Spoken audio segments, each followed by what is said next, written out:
Good afternoon. Afternoon, Mike. How are you? Grand. My instructions are to introduce a shed view on cold ironwork. So I'm Geoff Allison. I'm a member of Dalbeattie Men's Shed. We're a working shed in southwest Scotland. We meet 2 mornings a week. Well, we were meeting in 2 mornings a week until we've been locked down for 16 months. Incidentally, we opened up again for the first time yesterday, and that was a great success. Yeah, we have 43 active members, closed down, average age 74, 5 workshops in 4,000 square feet of old industrial units. So cold metal work. Dalbeattie's connection to that goes back to 2016. We were about 2 years old. We were developing, wanted to bring in new things for the members. And 1 or 2 of our members said, we could do with something to help us make bits and things out of steel. One of them brought in an advert from a magazine, a hobbies magazine. And we thought, oh, that's worth a go. Around the same time, the UKMSA was advising us that RVS Asda bags were offering grants for shed development, so in for a penny. We made an application on the basis of we wanted to do Metalcraft or metalworking, and we're lucky to get that. And we invested the money on, well, first of all, we needed to find a supplier. We eventually chose Metalcraft, which Mike will be telling you about shortly, on the basis of they were very helpful when we spoke to them.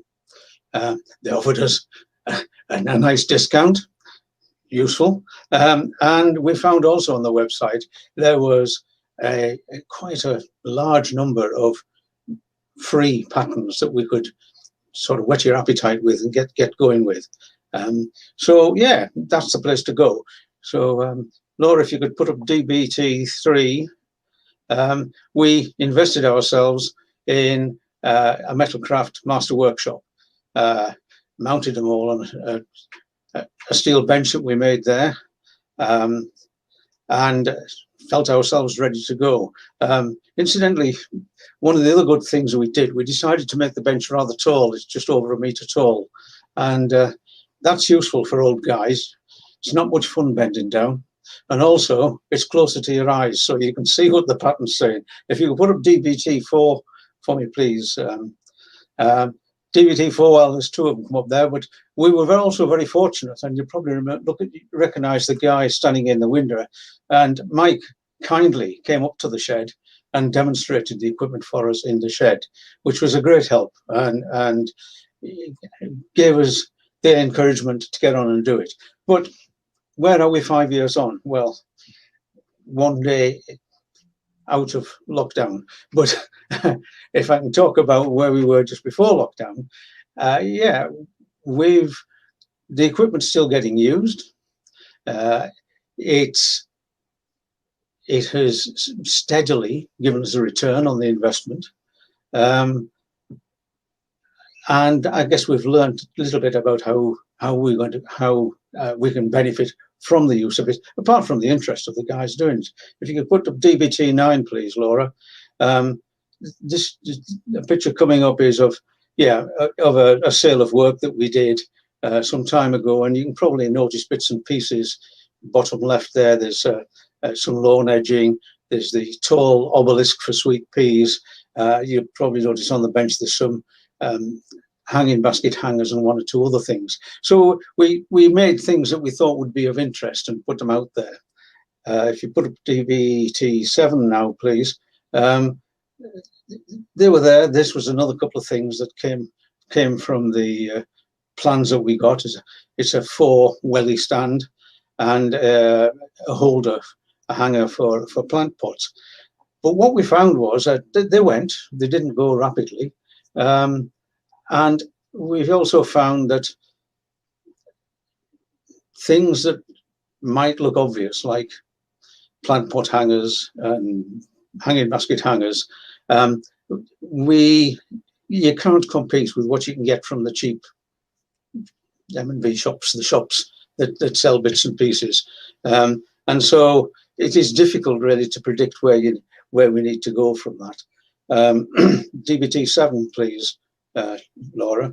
On that one, the 4 welly stand, for instance, hung around for a while. But if you put up DBT8 for me, please, what it did do, we had people come in and say, well, I like that, but I'd like it a bit different. And this was someone that came and saw the 4 welly stand, and they said, but there's 3 of us in our household.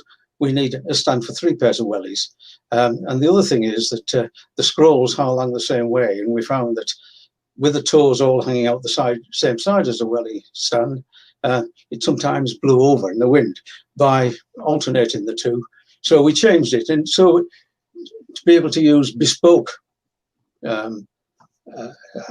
patterns that they sell, obviously because someone's offered to buy them before you even get started on them. If you could put up DBT5, the other thing is to put up something that's novel, and this is straight from one of Metalcraft's patterns, which is a wrought iron pendulum clock, and it took a little while to sell, but attracted a great deal of interest, and eventually did sell and sold at a decent profit as well. So yeah, there's an awful lot you can do from the patterns and from bespoke. The other thing that we found with this, though, is that it's been used a lot for what we can do internally within the shed. So we can use it to make brackets, supports and things. If you could put up DBT 14 for us, please. We could do within the shed. A couple of years ago, we entered and won a local soapbox derby. And this is our mobile shed doing the big jump. And it's difficult to see, but you could quite imagine a lot of that front steering mechanism, a lot of the supports on the steering column, lots of other bits and pieces are all little brackets and bends and twists and supports that we can make with the workbench. If you could put up then DBT 12, please. This is a work on a replica 100-year-old car, and you probably see from where the 2 guys are working against the bulkhead, what became the bulkhead of the car, is supports there, and you can probably just see some angle brackets coming down from them back onto the wooden chassis, which gave that thing rigidity. So on that car, there was lots and lots of little bespoke brackets and whatever to do.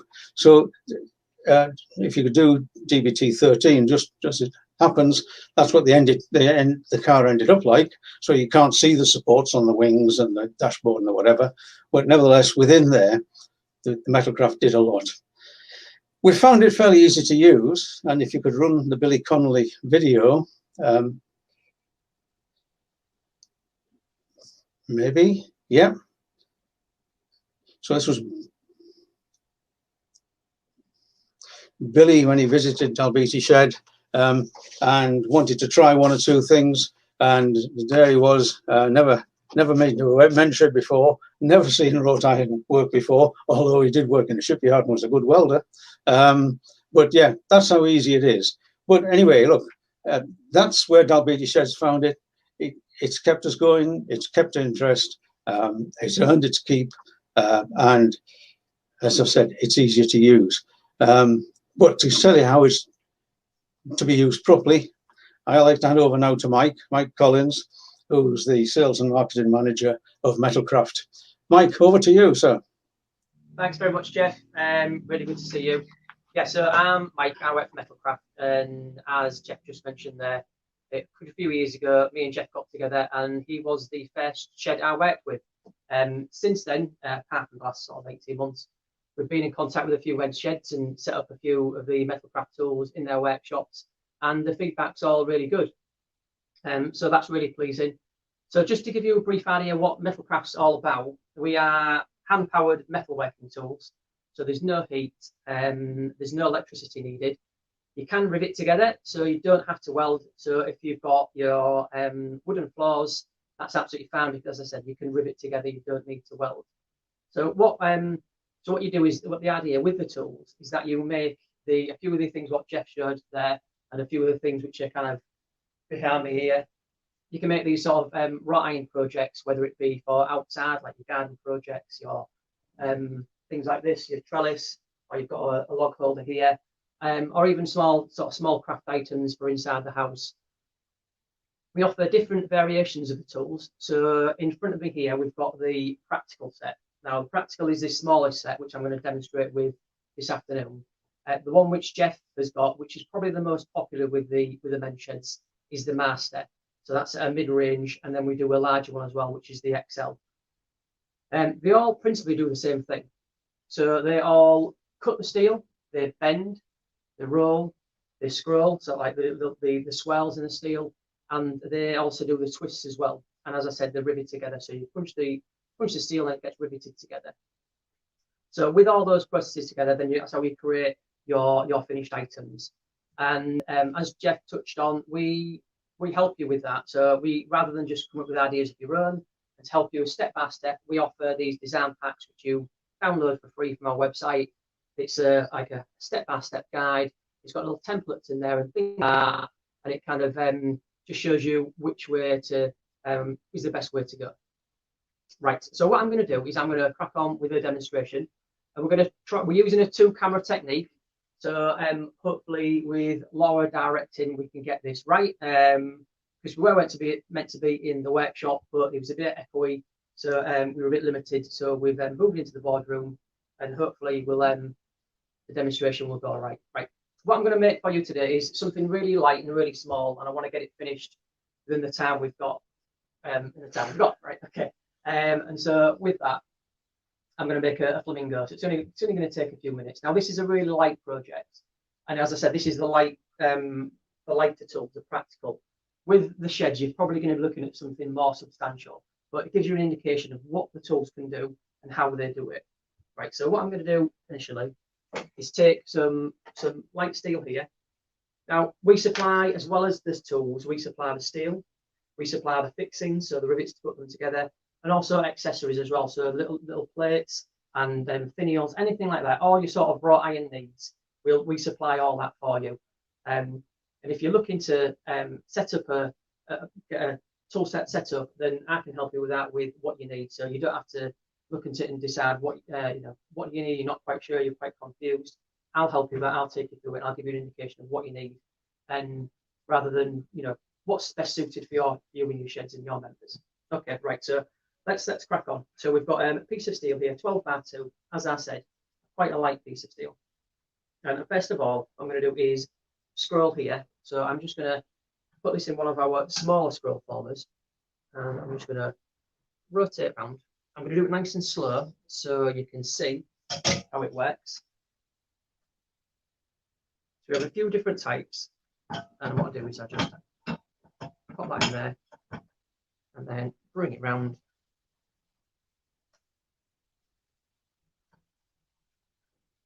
And then that's the finished scroll right there.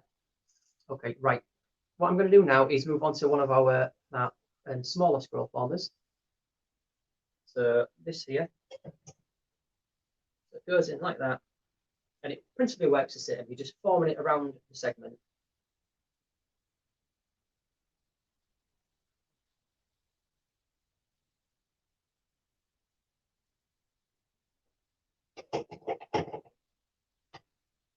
And all the way around. And that's the maximum we can do on that one as well. Okay, so that piece is finished.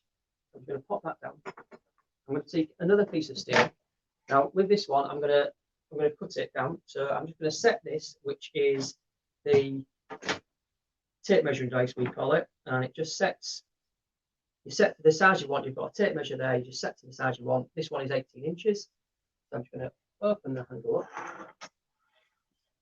That goes in there, and then bring the handle down, and it cuts the steel. Now this is the smallest of our cutters. So this is a guillotine, but also a hole punch as well. So as I mentioned, the smallest one. The maximum stars this will cut is 20 by 3, whereas with the master, which Geoff has got, you're looking at 25 by 5. And then you've got the bigger tool, which will do kind of 40 by 6, which is a fair bit bigger. Okay, right. So what I'm going to do now is back onto this scroll format here, back in again. And I'm not going to go as far on this one. I'm just going to go what we call to the first segment here. Now that is all done. There we go. Right. Next, what I'm going to do is take you onto our RBR tool, which stands for riveting, bending, and rolling. So the process I'm going to use now is the rolling option. So I'll put the winding handle in, and I'll put it in there, and what I'm going to do is just apply a bit of pressure with this handle, and rotate the winding handle round, and bring it backwards and forwards, applying more pressure. So the more pressure I apply, the greater the curve. Now, what you can do if you make a mistake, or if you put too much roll on, you can put it in the other way, and then you just take it off, like so. There you go. Now there is the option to set it using these nuts, but as we're short of time today, I'm not going to use that. But you can set it. It's not a case of just putting the pressure by hand. You can set it to when you're using it for the first time. That will help. Okay, so the Flamingo is starting to take shape. You've got the body here, and then you've got what is the tail here. Right, next of all, I'm going to make the beak. So I'm going to go back over to the punch and shear tool, the Guillotine tool. I'm just going to set this again. This is set to using millimeters, 170 millimeters. Again, the steel through there. It really is easy to do. So these are all British made. The company's been going, we're now at this is our 71st year, I believe. So we've been around for a while. So if you need, it's not just the support which we can give you. So as years gone by, I've obviously still in contact with Geoff. If you're looking for spare parts, anything like that, we can always help you with that. That's not a problem. So back in this tool here, and I'm just going to create like a bit of a semi-set. So applying a little bit more pressure each time.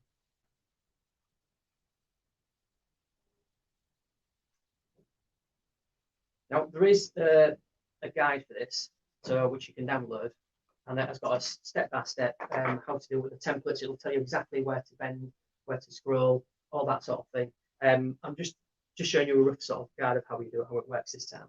So now I'm going to take off this winding handle. The next process I'm going to do is to bend this bit of steel here. This is the beak of the Flamingo. So in there, and then just light bend like so. And then what I'm going to do is just offer it back in again and just create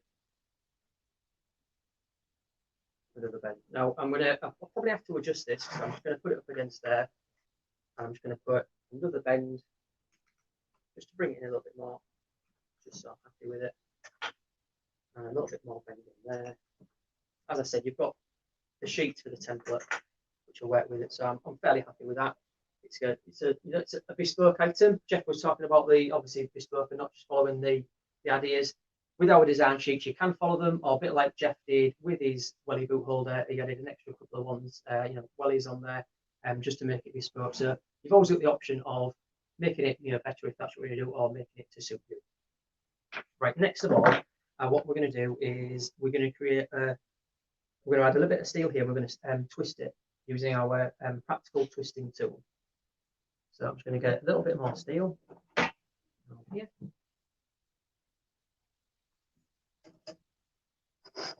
So this is a practical twister, and we have 3 twisters. This is the smallest one. This will do 20 by 3. We're using 12 by 2 at the moment. 20 by 3 flat bar, and it can also do 10 mil square bar as well. And then you've got the bigger ones. The one which Geoff has mentioned, he's does sort of 25 by 5, a bit bigger actually. And then you've got 16 mil square, and then we've got a bigger one on top of that. So all you do is you just place it in the tongue. Now you can make it shorter if you want, but we're doing a full length piece here, and you can go quite a bit faster than this. But I'm just taking it steady so you get an idea of how it works. Okay, so just taking your time. Now, if you was doing multiple pieces, the only thing you need to remember with this is how many rotations you're making. If you do forget, then you can count the sections along. Okay, so I'm just going to go a little bit past it. You've got like the sort of memory in the steel, and you need to finish in that sort of upright position there. So that's all done. And then you can see that's the twist done. Really simple. There's not a lot to that. There really isn't. Right along there. Okay, so what I'm going to do now is just put another bend in it, another bend in the steel. This is going to attach to the bottom of the Flamingo. So I guess the Flamingo is a bit of a garden ornament. It kind of moves about a little bit. You can use it as a plant support for growing the sweet peas, some beans up or anything like that. And then so we're just going to bend in there. As I said before, you've got a guide of where to do that. So estimation it. And at this point here, now I'm going to just mark where I'm going to punch the holes, which is going to be in all with guillotine, and then where I've punched the holes, and I'm going to connect it together using rivets. So here and here and here. That's everything. It is, yeah. So now I'm going to jump onto the hole punch, which is the guillotine. And first of all, I'm just going to set this. And we've got a little gauge here. This is a little hand-made gauge. And it goes through there like that. You lift up the platform. And what this will do is make sure that the steel is punched in the centre. So I'll quickly just show you. I believe we're running out of time. So I'm just going to show you quickly. So we've got the mark there in the punch. Punch it, and that is. So you can see that's all being punched there. Then what you do is go through each one at a time. So this is the body of the Flamingo, the head. Okay. And you now is just carry on with the beak.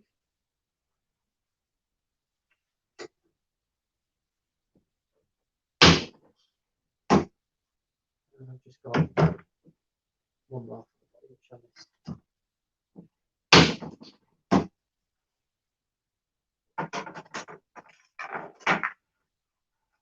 Okay, and then finally it's the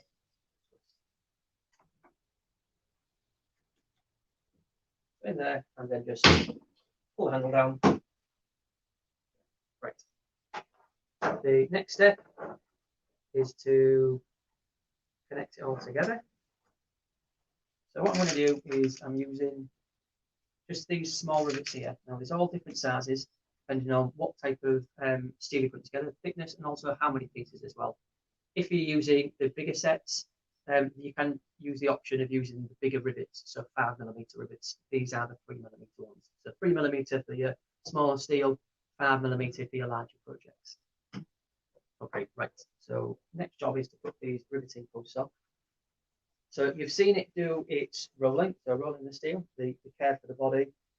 You've also seen it do its bending, but it's also a riveter as well. So it's a 3-in-1 machine as well. So put these riveting posts in. What I'm going to do is just connect the, first of all, we'll start with the beak.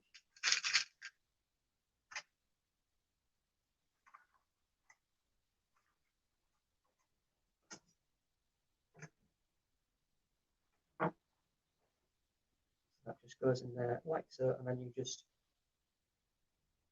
pull the lever, and that squeezes the rivet.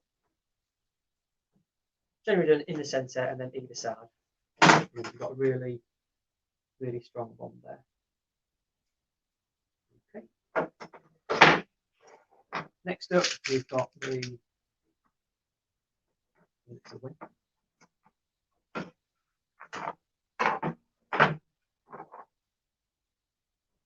Again, in the centre, and then Yes, sir.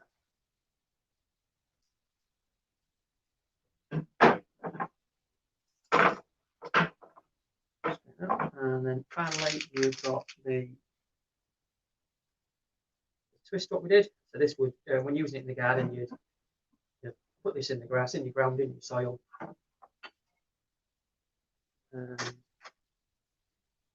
Just connect it together and just pull the lever. Straighten off a little bit.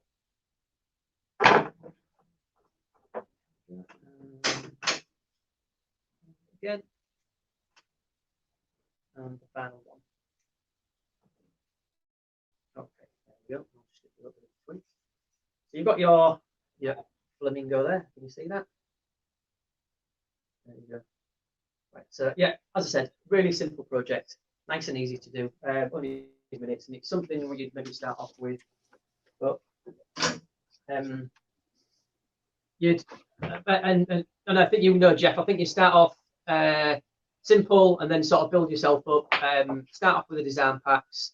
They sort of take you through it step-by-step guide, and at that point, that's when you kind of know what what your market is, and also how you're going to promote it and what to make. And at that point, you are, if you make a mistake doing something small like that, it's not so bad. Whereas if you're making big gates or something like that, it obviously becomes a bit more of an issue. But at that point, you've a bit more experience and you should know how to use the tools and you should be good to go. And obviously, you've always got the support from Metalcraft should you need it.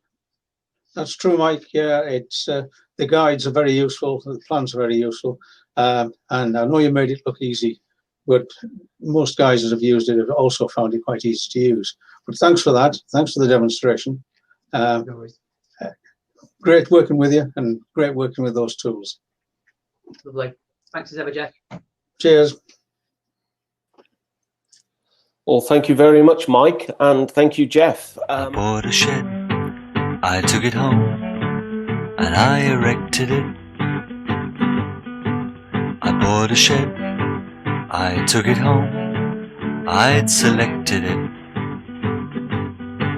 I bought a shed, I bought a shed, I bought a shed.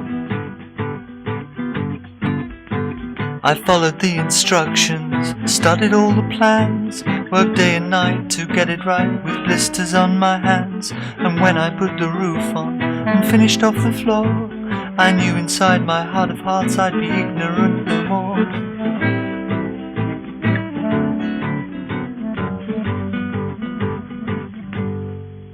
I heard a knock inside my shed, I suspected it. I felt a knock inside my shed, I detected it. I was so scared of what he said that I rejected it. He said, forget about the tarot, the I Ching and the runes. Get down your garden centre on a Sunday afternoon. Go past the cafeteria, blast all the flower beds. If you're searching for enlightenment, get straight for the sheds.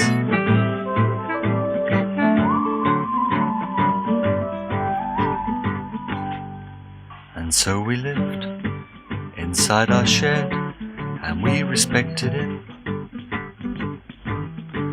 I taught him, and he taught me, and we perfected it. And all because I bought a shed.